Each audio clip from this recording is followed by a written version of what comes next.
Good afternoon, and it's wonderful to be with you.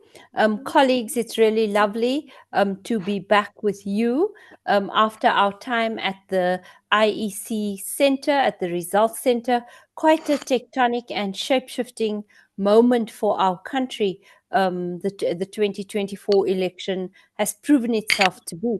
So I'd like to start off asking each of you to tell me what in the results really stood out for you as noteworthy. What was it that surprised you and made you sit up and pay close attention? Rebecca Davis, if I can start with you, that would be great.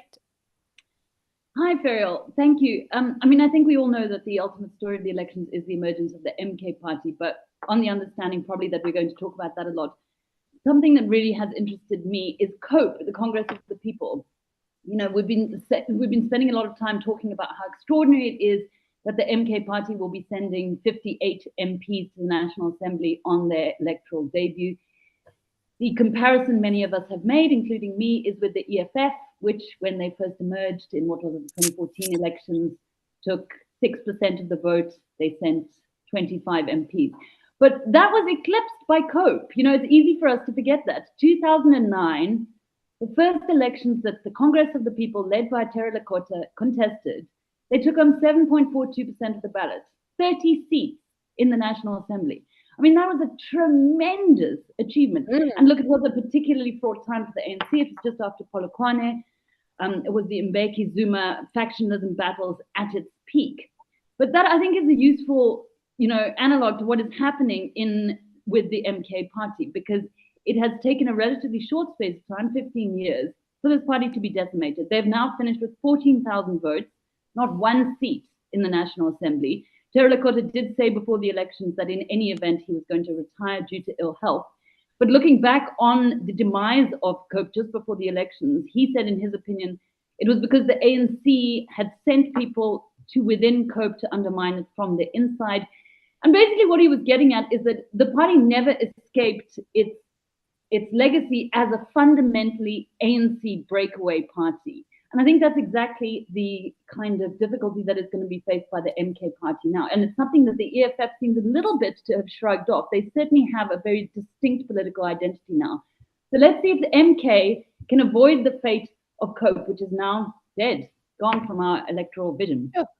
That's a really interesting perspective, Bex. We'll definitely get back to it. Queenin, if you could share with us what stood out for you as those elections started rolling in on May the 30th. Thanks, Ferial. I think particularly it was the drop with the ANC numbers, right? When you look historically, the ANC has dropped by about 4-5% for every election. I think except for Thabo Mbeki, after his first term in office, ANC was at 69%. It actually increased for the very first time. But when you look at the rest of the numbers, the ANC had dropped between 4 and 5% with every election. And now you look at this election where there's a tremendous drop of 17%, because the ANC had 57% in the 2019 elections. I think that particularly stood out for me. As a reporter who was on the ground, it was completely unexpected. Because I had spoken to so many people, so many South Africans about their choices, and they were talking about the devil they know. So I was really caught off guard. So were the other political parties, definitely the ANC. The EFF also said that they didn't expect this kind of dramatic shift in the political landscape. And I think then it's a conversation to be had around closeted MK supporters. Who are these people who are behind this increase in support for the MK party? Clearly, it's not what we as political reporters were seeing on the ground. It's not what we were hearing from people. And I think we're about to see a massive change in the political landscape. I think now that the MK party has been able to garner this kind of support, all those closeted supporters may come out and openly support the party. So I think that was my greatest takeaway. Thank you very much, Queenin, and it's lovely to be with you. Wayne, thank you for being such a brilliant navigator for the past few days and throughout the election period. I love how you look at your country with love and also with deep interest and granularity. So, what surprised you as you sat in the ENCA studio, or on the floor, or watching on your computer? Because I know you're plugged in all the time. Take it away. Thank you so much, Ferial, and it's really great to be on this webinar with such a brilliant group of writers and journalists who did an excellent job in covering the election. So the opinion polls held, and I also want to say Daily Maverick indulges me and entertains me in every round of by-elections to do very in-depth analysis on by-elections. And the by-election trends also held in this election. I don't think that must be underestimated. There's often been this idea that by-elections are one thing, major elections are another thing. The trends we saw emerge in by-elections essentially played out in this election, maybe in a more pronounced fashion. The opinion polls were very accurate. For me, the major surprise was that the ANC plus EFF did not equal 201 seats. I think that is a seismic development in our politics. I think that is a result which is, of course, greatly upsetting for the African National Congress, but must be equally upsetting for the EFF, that they are not the kingmakers in this government. The only province where they could be the kingmakers is the Northern Cape, but there the ANC has other options. And I think that is a result which we need to maybe mull over some more. Definitely. So, Wayne, if I could stay with you there, but just step back a little bit. So, MK is the story of this election. Could you just map for us where did their support come from? And were we at all able to anticipate what really was quite a surge that has been, like Rebecca says, the story of the election? Thank you. So one of the things I spoke about by-elections earlier in my introduction is that new political parties do not contest by-elections. Umkhonto we contested 2 by-elections in the northern part of KwaZulu-Natal in IFP seats. But then they went to Mpumalanga, to a township just outside Secunda, and this district is probably going to become one of the most spoken about districts in the coming months, the Khartsabande district of Mpumalanga. Now, this is the part of Mpumalanga which borders KwaZulu-Natal. Zulu is largely spoken in many of the municipalities in this particular district. It includes places like Ermelo, Musikalikhwa, places like Wackerstroom, etc., Volksrust. And what happened, so we had, and it does include Secunda as well, which is one of the major population centers there.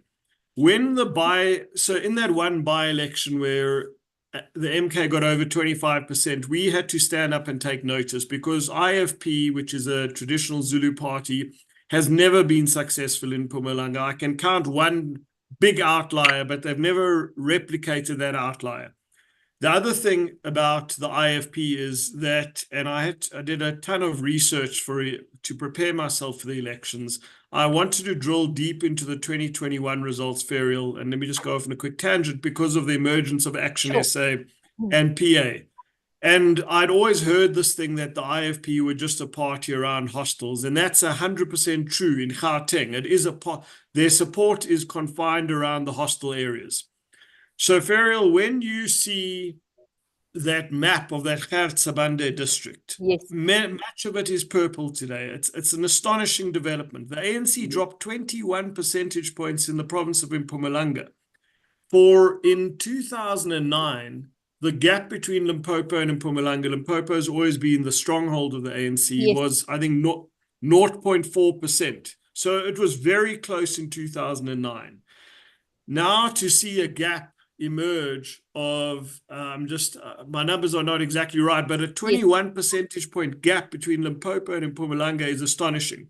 And let me just finish off. There we saw this not just in Ekurhuleni, because we know a lot of townships in Ekurhuleni are majority Zulu speaking, like Kwatema, like Duduza, but also in places like Dobson, where I know Zulu's spoken, but you still saw major breakthroughs. It is absolutely astonishing when you drill down deep into a granular level. Just to conclude, and what is left of that ANC map in KwaZulu-Natal? Okay, so again, in preparation for election night, I drilled deep into every municipality from a 2019 perspective. Yes. And I think the IFP were the majority party in 4 or 5 very rural northern KwaZulu-Natal municipalities. Today, I think the IFP came first in 6 or 7 rural municipalities. They were not able to build on their success in places like Richards Bay and Newcastle. The rest of the map, bar for 2 municipalities, is MK. Now, what are the 2 municipalities where the ANC came first in? Greater Kokstad and Umzimkhulu. This is where the Xhosa is the dominant language, is the most spoken language. These are astonishing. So again, we take a step back, look at the map of Gauteng today, look at the map of KwaZulu-Natal, look at the map of some Gauteng townships. It is absolutely astonishing. Thank you very much for painting that map for us. Really, really important. Bex, if I can come back to your opening position about COPE, that was interesting. Do you think that that's going to be what happened to what will happen to MK? You know, Ferial, I've been watching a lot of interviews with Duduzile Zuma Sambudla, who's a figure who really fascinates me, and I know that you and I could talk about that all day. But she has said openly that their aim is to, she uses terms like restore the ANC, to bring the ANC back to the ANC we love and trust. So it's almost as if there's a baked in assumption that at some point this party will be drawn back into the fold of the ANC. I don't know to what degree that is shared, because as we know now, it seems very clear that there's a very chaotic underpinning to this party. I mean, if there are any indeed, it seems like an autocracy. We now understand that it is, for instance, the former president, Jacob Zuma, who will anoint the MPs who will be going to the National Assembly, which is really unprecedented. I mean, I think we should stress this. That is not how party politics work in this country. You go to a Congress, you have an election, you know, there is a democratic process. Yes. So this party is already throwing all of that into the bin. So we just have no way of knowing what is going to happen. But it seems very clear that there's very little in the way of, you know, an attempt to build party structures from the ground up necessarily. I mean, that is one of the things that is so confounding to me about their performance in places like Mpumalanga, in places like Limpopo, is that there was no sense, I think, for us as journalists beforehand that they actually had a national footprint to that degree with organizers on the ground. We're now coming to terms with the fact that apparently they must, but it's still very clear that there isn't a kind of organized party structure. So how that plays out, in terms of the ongoing factional battles of Jabulani Khumalo, the initial leader of the party, who has now, you know, made various claims, including that this is essentially just a Zuma family vehicle of a party. How that plays out, we have no idea. But there's no reason to believe that there will be any stability here. I think the centrifugal tensions of their factionalism will pull them apart as much as the rent-seeking nature of their candidates. I mean, it is also very clear that these are people with grudges against the ANC, people who've been pushed out for various forms of wrongdoing. This is not, you know, the A team that we're talking about here. So I think a party that is so fundamentally built on grudges and grievances probably doesn't have the healthiest shelf life. Thank you very much. Queenin, so, you know, I've been working Gauteng a lot, and I must say the MK showing in Gauteng didn't surprise me so much, because when we were going out, I saw many, many branches. I saw how well organized. I saw really full membership books. And organically full membership books. I saw how much people loved the swag, the caps, the T-shirts, the golf shirts. So I wasn't so surprised. It struck a chord. What do you think, Queenin? Do you think that we might see the ANC and MK trying to find each other again? I've certainly been watching that as a developing trend. Maybe in Gauteng, it depends on the MK party's terms and conditions, Ferial, because they have set up very high terms, including the removal of President Cyril Ramaphosa as the leader of the ANC. So I don't know if that would then apply for any coalitions at provincial level. But what I do know is the ANC has been very firm about not allowing any other political party to interfere in its internal party battles, and that they will not be removing their party president because of the MK party. But there is a huge possibility that there are talks in that regard, especially for Gauteng. The ANC only got 34%, which is very low. So they have to be a bit more open when it comes to coalition partners in Gauteng, for sure, yeah. Thank you so much. Let's take our audience into the talks for a little bit. We've got many questions coming up, but I do, because we have like a front row seat, Wayne, give us some ideas using your numbers and your great knowledge here. What are the likely permutations? And is there even such a thing? For the coalitions, I think there are three scenarios, simple scenarios on the table, and we can obviously add and subtract for them. The first is the ANC and the MK. That's a simple majority, I think, of 200, well over 200 seats. I think it's 216 seats. I don't remember the exact number. And that will give you a comfortable majority. But as Queenin said, that is quite complicated. And that's a scenario in the lead up to the election. I personally, if I was advising the ANC, would warn against, because if you bring MK into your government today, what would stop? And I'm not saying there's another person of the stature of Jacob Zuma out there, but what would stop a disgruntled ANC leader in the Northwest, Limpopo, or Eastern Cape doing that next time?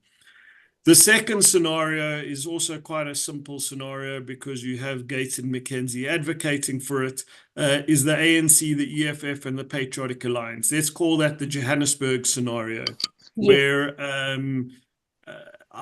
mean, McKenzie would want Home Affairs, to be honest. Maybe be happy with transport. I don't think they'd be so greedy.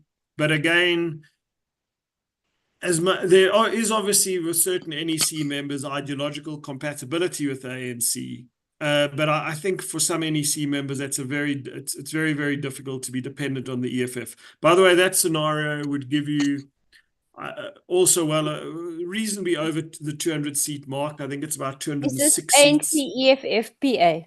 PA, so that's about 206 seats. Then the one which I see a lot of questions coming about, I don't think the ANC and the DA are going to just do a straight deal. So let's bring in the third party. I've seen a lot of memes, the IFP. So the ANC, the DA, and the IFP would give you almost well over 260 seats. I might be a bit out. I'm not as sharp today, but I think it's over 260 seats. I would like to add a little caveat there, and that's the United Democratic Movement. Why do I say that, Ferial? Because the DA, the IFP, and the UDM, even though it was modest, they all grew in this election. And this is when we take a step back, this is a hard election to grow in with the advent of two parties, MK and PA. And why the UDM? They're not part of the multi-party charter. They're economically slightly more, they're definitely more left than most parties in the multi-party charter. Bantu Alamisa is someone of standing. He finally focused on the Eastern Cape in his campaign. That's why I think they grew.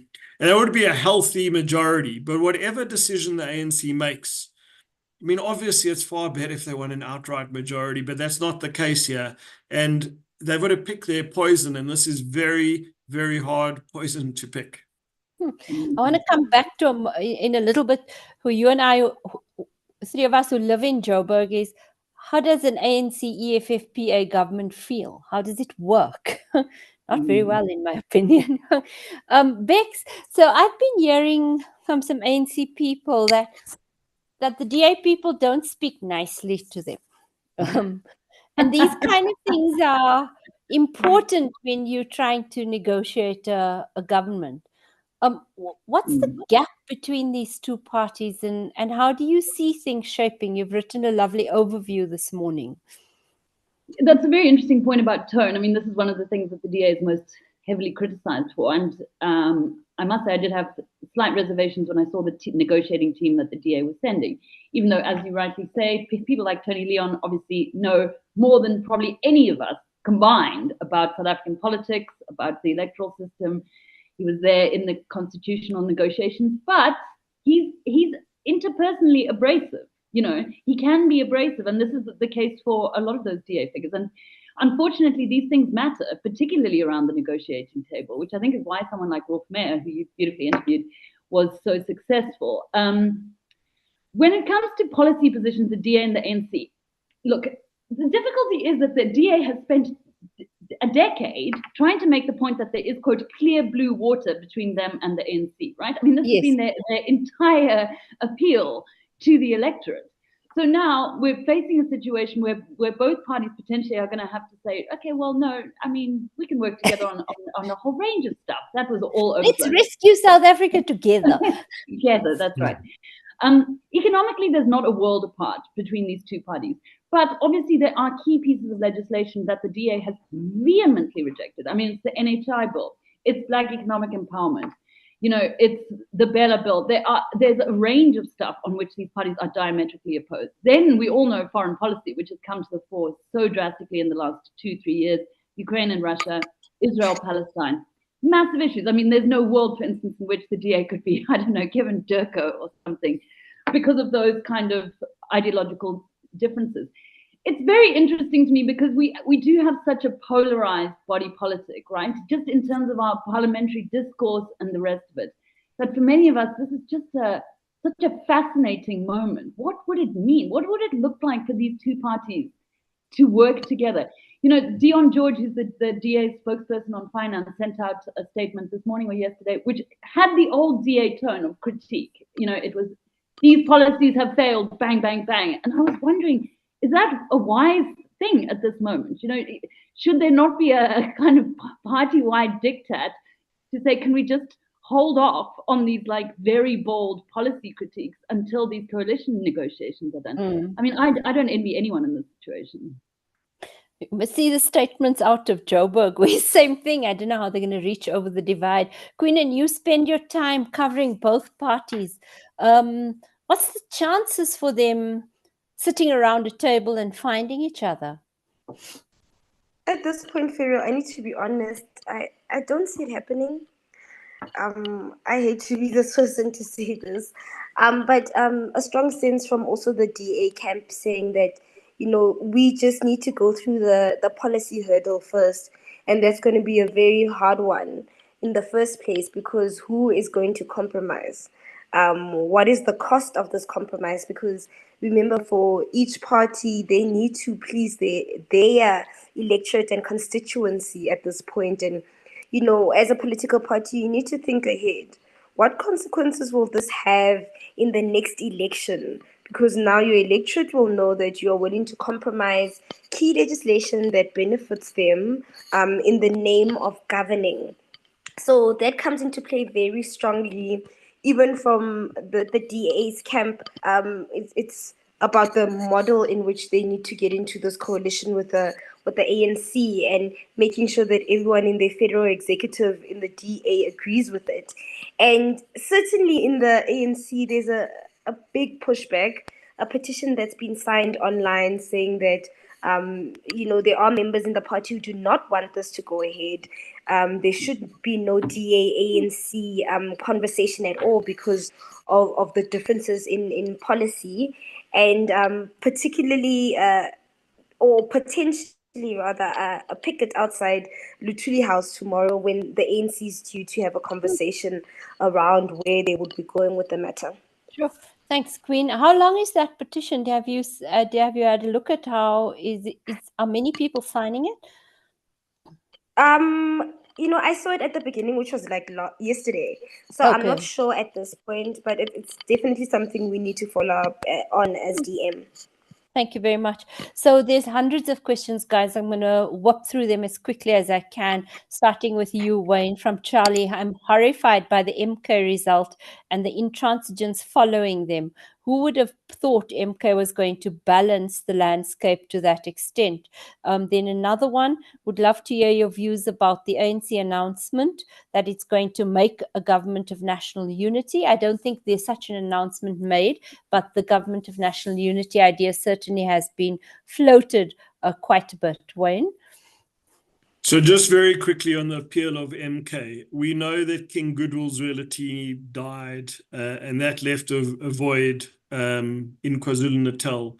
We also know that Prince Mangosuthu Buthelezi passed away. That left a void in KwaZulu-Natal. And we also know the institution of the African National Congress in KwaZulu-Natal, which has had, and I'm talking about them as leaders, not the fact that they are ethically compromised. People like Zweli Mkhize, no longer as prominent as they were, and people like Sponiso Duma stepping up. So you've had major institutions in KwaZulu-Natal which have given KwaZulu, which have been breached, which are a shadow of their former selves right now. And I think this has allowed Jacob Zuma to step into that breach and step into this vacuum and just shock so many of us. I mean, you saw the large queues. Who would think that in eThekwini, the largest city in KwaZulu-Natal, that MK would be so strong now? And I think it's, again, doing the speeches in Zulu. He's relatable.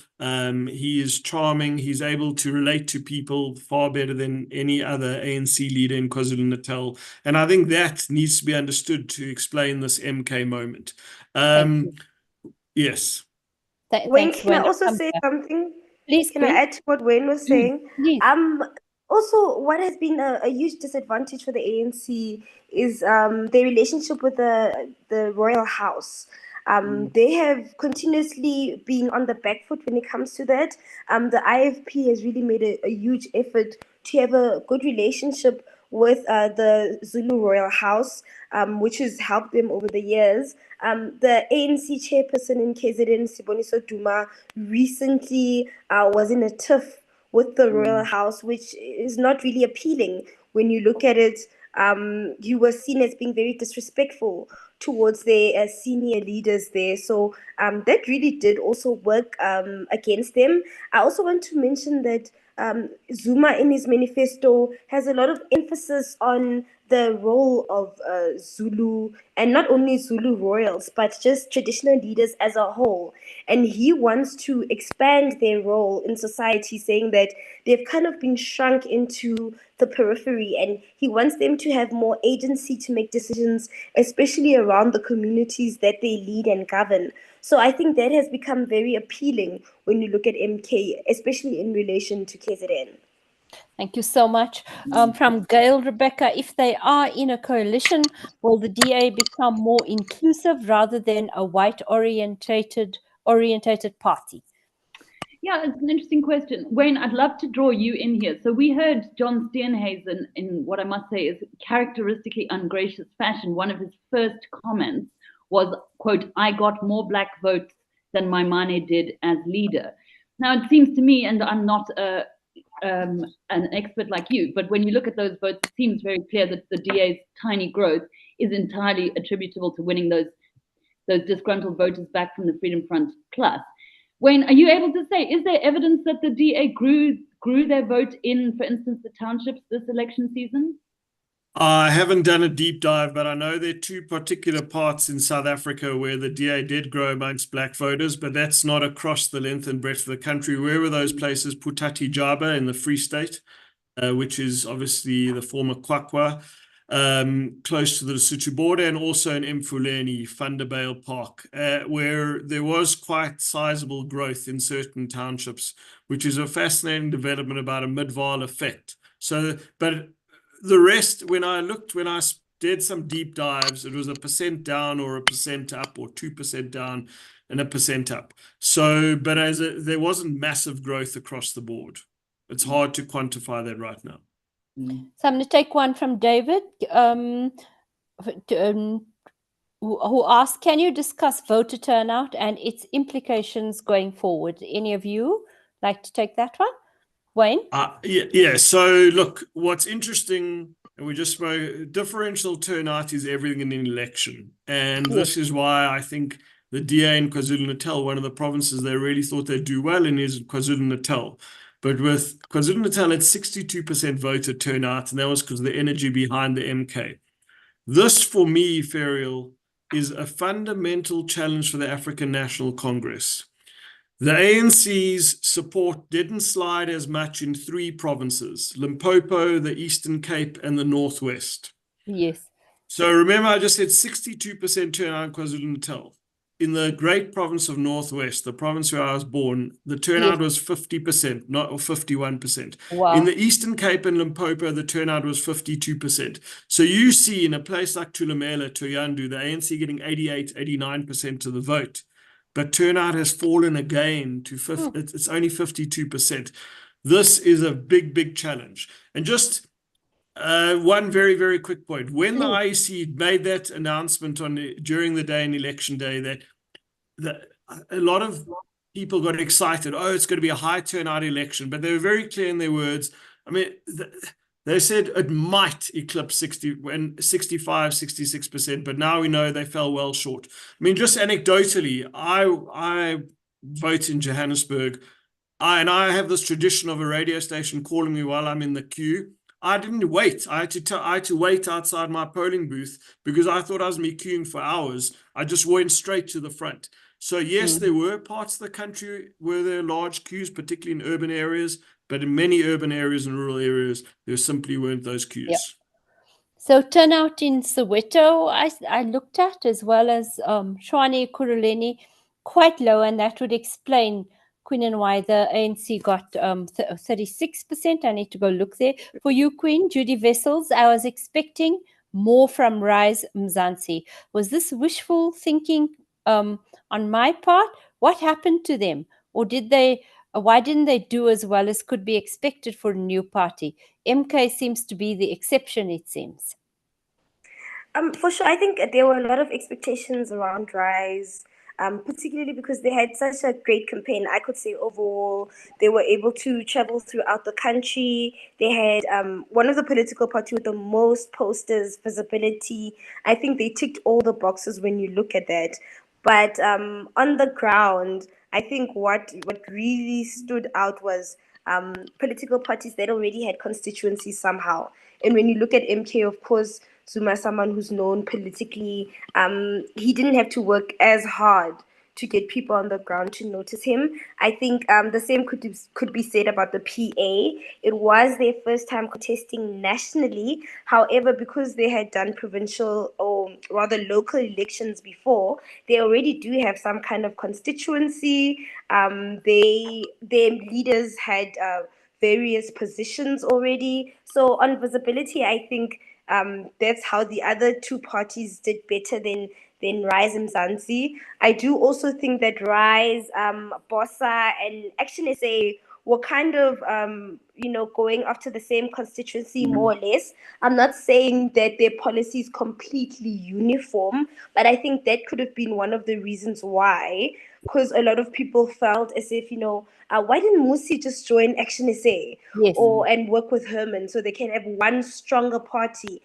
There were a lot of questions around that. And then maybe it could be that Rise Mzansi was also a victim of being grouped and bulked into those political parties. And maybe that's why we see this result today. Can I just come in? Can I just come in here for a sec, Ferial? So I interviewed Songezo a few months ago, and I put this point in because everyone was saying it. Why don't you and Musi Maimane, why don't you join forces, etc.? And he made an interesting argument to me, which was that he thought there was a kind of racism behind that, in that he was like, what, the assumption is that because we're both sort of black middle class politicians, there should be like an automatic rapprochement. He suggested, he was questioning basically whether we would ask the same of, I don't know, the Freedom Front Plus and the DA, although obviously there is a language difference there. But there does seem to be this assumption that, oh, you're all going for the same thing, just come on, muck it together. And maybe, and look, maybe there is a kind of pragmatism in that. For me, one of the most surprising election results actually was that Build One South Africa, both with Musi Maimane, got virtually an identical result to Rise Mzansi. Because to me, from the outside, it seemed like Rise had done so much more in terms of, these community meetings, in terms of national structures, whereas Bosa seemed so purely a kind of Maimane vehicle that I think Bosa should be very, very happy with the results of sending two MPs to the National Assembly and 1 to the Gauteng legislature. Yeah. That's exactly the same as Rai sends her. So can you just quickly share with us, you interviewed Herman Mashaba on the results floor. Disappointing outcome for Action SA? Yeah, they were putting a very brave face on it. They attributed some of their losses to the MK party, which I found a little implausible, I'll be honest, Ferial, because it seems to me that they're not really fishing in the same waters politically. I don't know what you guys think about that, but that seems like an odd argument. The other thing was that, Herman Mashaba is at the top of the party list. I asked if he was going to parliament. He would neither confirm or deny, but I think it is very clear that he is not going to parliament, that he will say, and he claims, build the party from the outside, which may, again, be a pragmatic decision. But it does raise the possibility that Action SA is going to be kind of conferred to a hung status, where Mampela obviously famously won 2 or 3 seats, then sort of washed her hands of it and left these Ahang MPs stranded in parliament to have very little discernible impact. So it remains to be seen. Action SA has, 5 or 6 MPs, so they have a few more. But I think that is one of the disappointing stories of the elections for them. They were aiming at 1.4, at least 5%. They ended up with 1.6%. Who can say? I think that the xenophobia of their policies will have turned off sort of a certain segment of like a middle-class voting population who might otherwise have taken their votes to Rise or to both as an alternative, and whereas the people who are very into those xenophobic policies, I think, would have found a more comfortable political home with Patriotic Alliance, who are so brazen and so offensive on that particular policy stance. Thank Can you. I say, Bex, the other thing about Action SA that I find quite interesting, when I spoke to the chairperson, Michael Beaumont, his view was that they got into the multi-party charter pact with the DA, and this is a pact that only benefited the DA because they were able to kind of garner more support. I don't know how true this is, but he believes that the DA used this to their advantage, and DA could have taken some votes from them, from people thinking, oh, if you vote for the DA, you're voting for Action SA. And as you see things unfolding right now, there is no multi-party charter. So he really felt quite robbed in the moment. He felt as if they were a bit swindled by that pact. Thanks so much, Queenin. So I just want to read you guys a halala, and there's lots here. This is from Henning Melba. Kudos to the Daily Maverick team for the integrity and competence in covering politics. And he's from Uppsala in Sweden. Thank you, Henning. He also asked if the DA and ANC find sufficient common ground for a shared governance architecture, would a big coalition be more likely, or an ANC minority government in return for privileges to the DA in Parliament? That is the confidence and supply thing that we're all coming to know so intimately. Any of you want to grab that on? Yeah, I'll just... Sure. Okay, you go, Rebecca, you go. No, I said nothing. It's actually Queenin. Okay, Queenin, so can I say, yeah, from what I understand, the confidence and supply model is one that's dominant in the DA's federal executive at the moment. This is what they all want, because when you look at the consequences of actually getting into a coalition with the ANC, is that there will be collective blame for anything that goes wrong. The DA doesn't want to be associated directly with the ANC. They don't want to be in a position where they're blamed for the ANC's failures at all. And that is why that model is becoming more dominant in that space. And then when it comes to the coalition model, of course, it's beneficial in the sense that there will be DA members getting positions, getting the opportunity to prove what it is they can do as potentially ministers, deputy ministers, or anything else, which is great for the party, but it just means that there'll be a lot of compromise. As I said before, will the voters understand that they had to take these compromises in order to get these positions? So it's really complicated. Thank you, Queen. Wayne, you wanted to come in? Just very briefly, the confidence and supply agreement, how does it benefit the ANC? And we've got to be, I always say politicians are rational actors. The one advantage of the DA deal, and You've got to assume that there's some rationality. So the one thing we've got to about the confidence and supply agreement is that the ANC gets to keep can theoretically keep all the ministerial posts. So you might have people around that NEC table who say, look, we know that if we do a deal with the EFF or the MK, they're going to be greedy and want a lot of ministerial positions. In this scenario, and whether it's that they prove themselves or they enjoy the positions and perks, I'm not making an assessment on that. That is an advantage to some of the ANC people sitting around the NEC table, and I wouldn't underestimate it. Thank you very much. Guy Harris from Claremont says, what are your panel forecasts for National, Gauteng, KZN? Rebecca, you want to have a go at any one of those? Forecast, well, it's quite chilly. There's rain on the horizon. No, do you mean in terms of like the numbers in the national, the most likely governance situation? I can't honestly speak to KZN or Gauteng. I don't know enough about the situation there.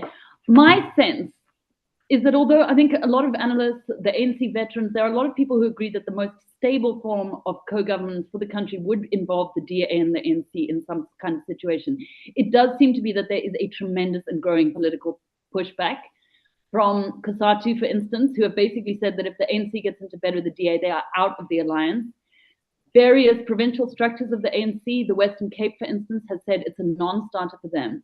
So for the ANC to sell the DA, I think is going to be very, very difficult. At the same time, let's look at the role of political egos in this. Is the ANC really willing to get into bed with MK, given what Jacob Zuma has done in terms of effectively bringing them below majority, you know? And as Wayne said, this is setting a very clear precedent of the dangers of kind of a past leader shunned, knows no, hell hath no fury like a past leader shunned. The EFF as well, you know, these are tremendous egos in the picture. And the idea of the EFF, the ANC and MK coming together equally seems implausible to me. There is the Ramaphosa sticking point as well. My sense is that perhaps we're going to end up with some kind of cobbled together arrangement involving smaller parties, the IFP, the Patriotic Alliance, maybe parties to whom the ANC can sell more effectively within their own structures. I think it's going to be very difficult. Thank you. I can speak to the Gauteng a little bit. So this was where I've been covering and where I really thought that an ANC EFF government, if it was going to happen anywhere, would be here because of how close the parties are. They together didn't get enough to create a majority. But I think Gauteng is going to be really, really interesting because you're going to see a big push for there to be an ANC-DA alliance here to run this crucial province. But I think great pushback from the ANC in Gauteng against such an option. Queenin, what do you think? Yes, I do think that Gauteng is a place where EFF and ANC could easily work together, simply because the Gauteng leaders are former youth leaguers, just like Julius Malema. They have a long history together and even a friendship. It's easier to work with them. They've been doing that in Ekurhuleni and in the city of Johannesburg. Yes, you are right. There are other players who would have to come in. The Patriotic Alliance seems to be quite willing in Gauteng to work with the ANC. They have said that it would be an easy job because they also are part of the alliance or the coalition in Joburg. But possibly the most stable one would be ANC-DA, as you are saying. At this point of the coalition talks, what I do understand is that there has been no push to kind of align throughout the other provinces if it is that they do on a national level. So that hasn't really come. So there it hasn't come across. They're not creating linkage. No. If you do this, then you get that provincially. Huh? Not at all, because also the DA is trying to make sure that the ANC doesn't ask them for anything in terms of the Western Cape. They really just do not. So they're kind of trying to unlink in any other part so that they are free to make their own decisions pertaining the provinces where they have done well. So it's going to be interesting to look at what could happen. And of course, in KZN, the ANC has their back against the wall. It's really not looking good for the ANC. The most likely coalition would be with the IFP. But if you know, the IFP has signed an agreement with the DA. They've had it. It's been a long-standing agreement with the DA to work with them, and that's why the IFP in some by-elections have won. And that's obviously before the entry of MK. It's because in some by-elections, if they could tell that the DA could tell, okay, we don't have enough support, they'd say, we're going to tell all our supporters to vote for the IFP so you can win the ward. And that's how they've been punishing the ANC in KZN. So if they do get into an agreement with the MK party, it's kind of going to be a betrayal on their part, because they have this long-standing agreement they've signed with the DA. So it's going to be very interesting to watch there. Thank you. So many questions here. If I'm going to put it to Rebecca first. What's the significance of not expelling JZ from the ANC when he is so fully invested in another party, Judy Wessels? Do we know who's funding MK? Is there an obligation for political parties in South Africa to disclose their funding? Great questions. Okay, I have seen the question come in multiple times, who is funding MK? I want you all to rest assured that as journalists, not just at Daily Maverick, throughout the country, we are seized with this question. We are very vigorously looking into it. I mean, there are rumors swirling about, foreign businessmen and foreign powers and the rest of it. There's no evidence for that currently, but I promise you, it is very clear that the party has money. In fact, that's one of the fears, that they can use money to sort of buy off people. We're looking into it. We don't know the answer right now. The Political Party Funding Act requires all political parties to disclose donations of over 100,000 rand. They are not doing it. It is clear that that legislation, especially now that it's been amended, is basically dead in the water. And we need desperately some kind of national conversation about what we're going to do to amend that situation. I mean, the problem is that it's been unpopular with political parties from the get-go. All political parties felt that it would cause potential funders to withdraw from the DA to the... All parties basically had mixed feelings about this. What we have seen is that certain parties disclose, others definitely don't. The EFF very rarely discloses any money, yet clearly have money for lavish rallies and posters. Freedom Front Plus almost never discloses, but many people think they are awash in Stellenbosch money. So it's not working, and we have to have a conversation about what we're going to do about that. Can you just comment on it, how it's going to... The Electoral Matters Amendment Act now has changed the threshold for declaration. How will that change things? Yeah, I don't know enough about the details of that yet. I haven't had time to look into it. But I mean, we've seen this coming. The problem is the loopholes are so extensive. And we saw this just in the lead up to the elections, where it seemed like Rise and Mzansi had received a 15 million rand donation from within its own structures by setting up another body in order to obscure the identity of the donor. This happens across the board. The ANC does it through Chancellor House. It's nothing new. It's not even technically illegal. But we need to close those loopholes before we even start looking at, lifting thresholds and the rest of it. So if Rise has got 3 representatives at 30 million rand, that's 10 million rand each. That's very expensive. Politics so expensive to get into office. From Kim Webster, Wayne, is there any discernible trend amongst 18 to 35-year-old voters, please? It's a great question. It's hard for me to analyze. Just some deep dives I did is that EFF did do well amongst younger voters around university campuses or where student housing is, but I don't have anything definitive on turnout. So I'm sorry, I can't answer that beautiful question properly. I think it's really worth looking into. Queen, do you want to begin to paint the differences between a government of national unity, a coalition, and then the third option is confidence and supply?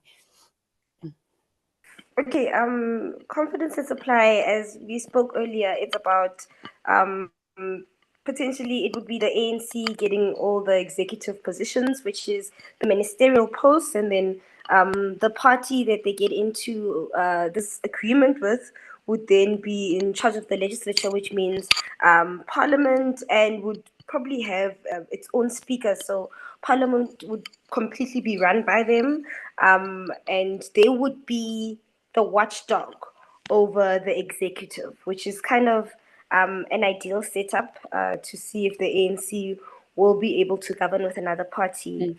And then when you look at the coalitions are sadly a very bad example here in South Africa at local Very level, bad. where political parties just come together. Basically, the aim of a coalition is to reach 50% plus one. Usually, it is about give and take.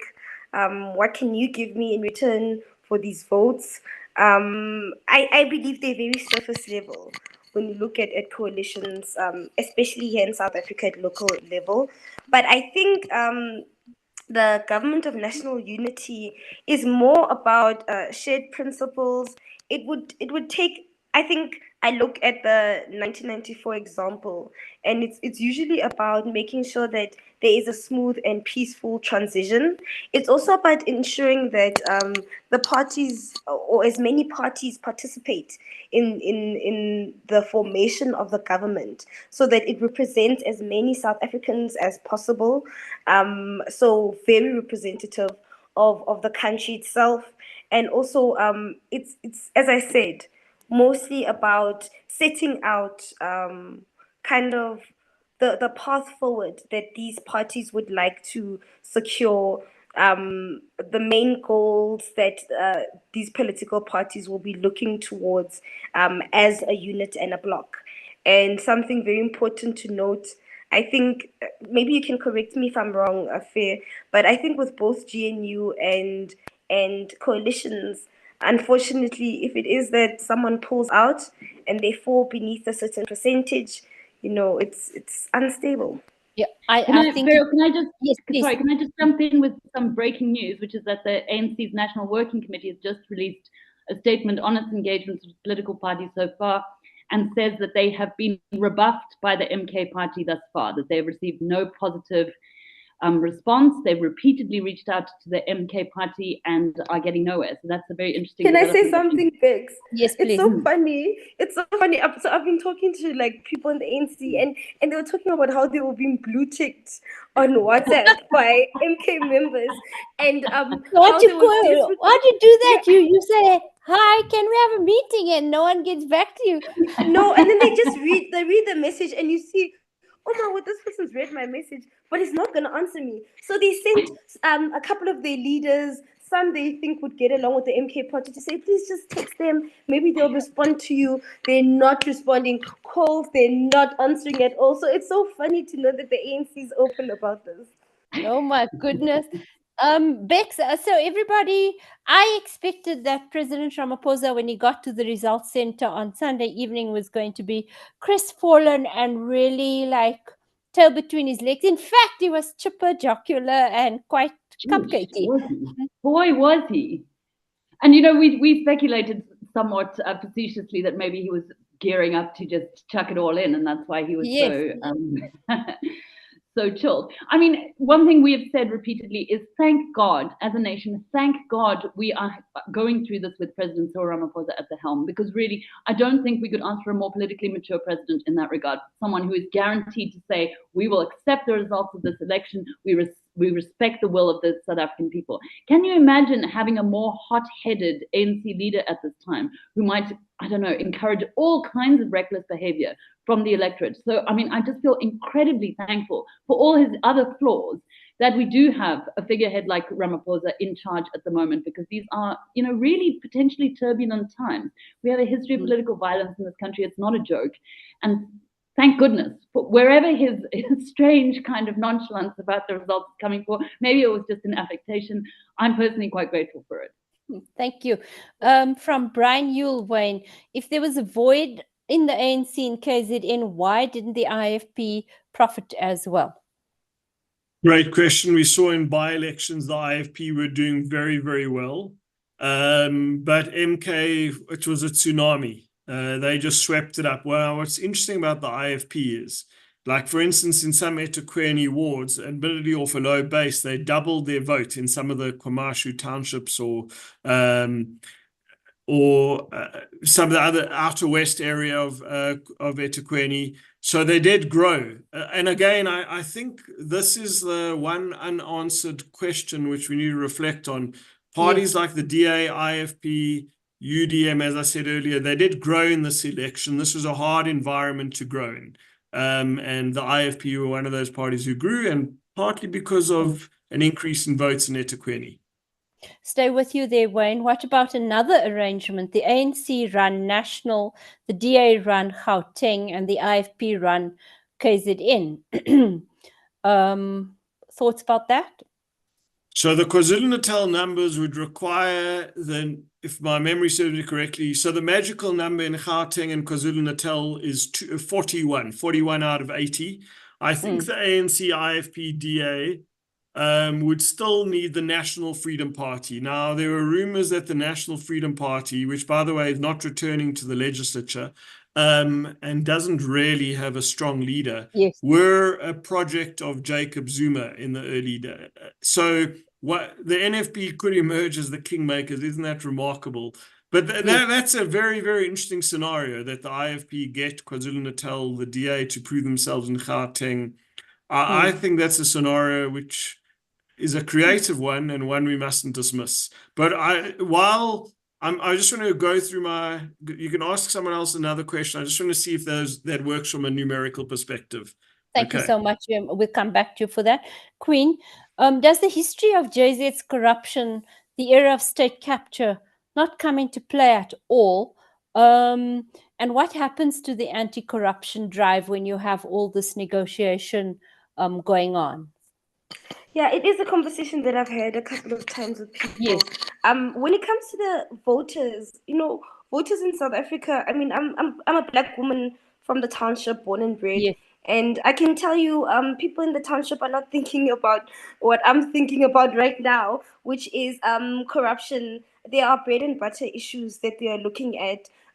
Zuma has a historical background as the leader of the country. They still see him as a potential figure who could create change for them. So we need to just be careful about, when we talk about corruption and state capture, who we're speaking to about these issues, because for me and you, it's a big deal. But for majority of South Africans who don't have, a job and don't have food on their table, water, and all those, what seems to be very little things to us, that matters more than, corruption and state capture to them at this point.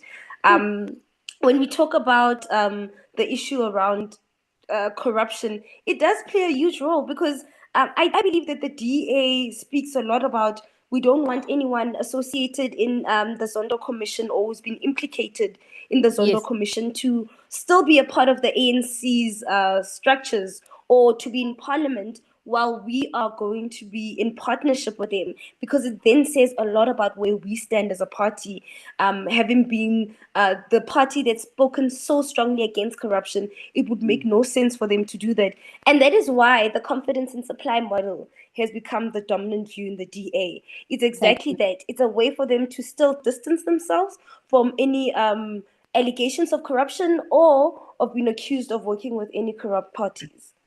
Thank you so much, Queen. I'm going to do a last round because we've got 3 minutes, and also get your wrap thoughts. So, Bex, if you could just explain how an ANC minority government would function, the idea of being able to form a minority government, and then also how do you think things will look by June 16th, which is the deadline for talks to end and for Parliament to sit, I think. Look, can I just say, to our viewers right now, that so much of this is unknown territory to us as well as to you.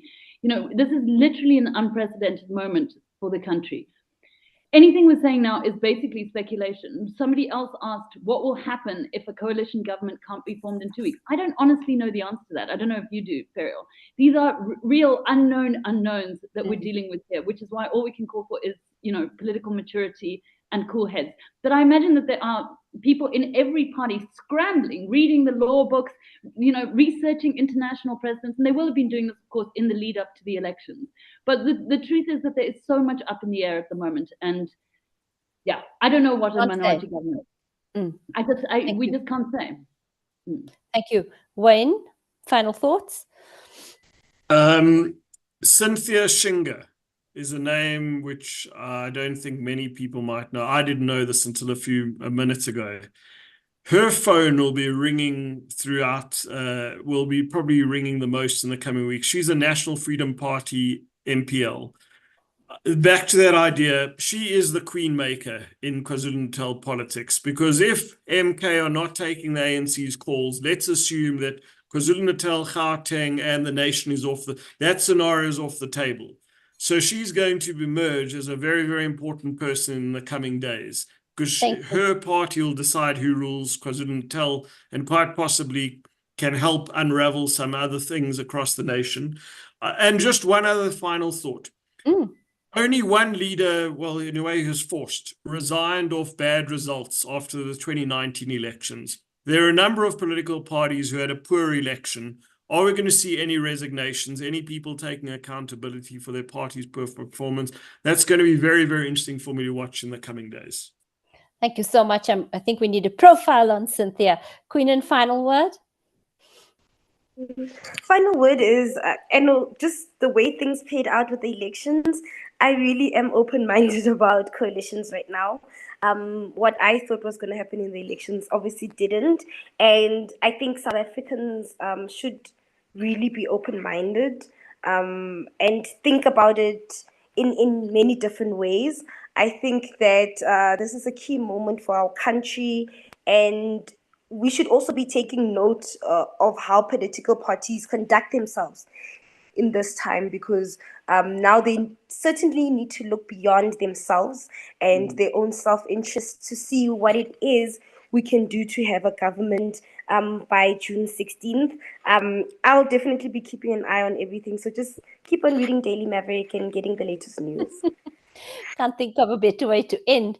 I wish and pray for open hearts and cool minds over this period. It's been lovely to be with you. I'm sure we'll do another of these.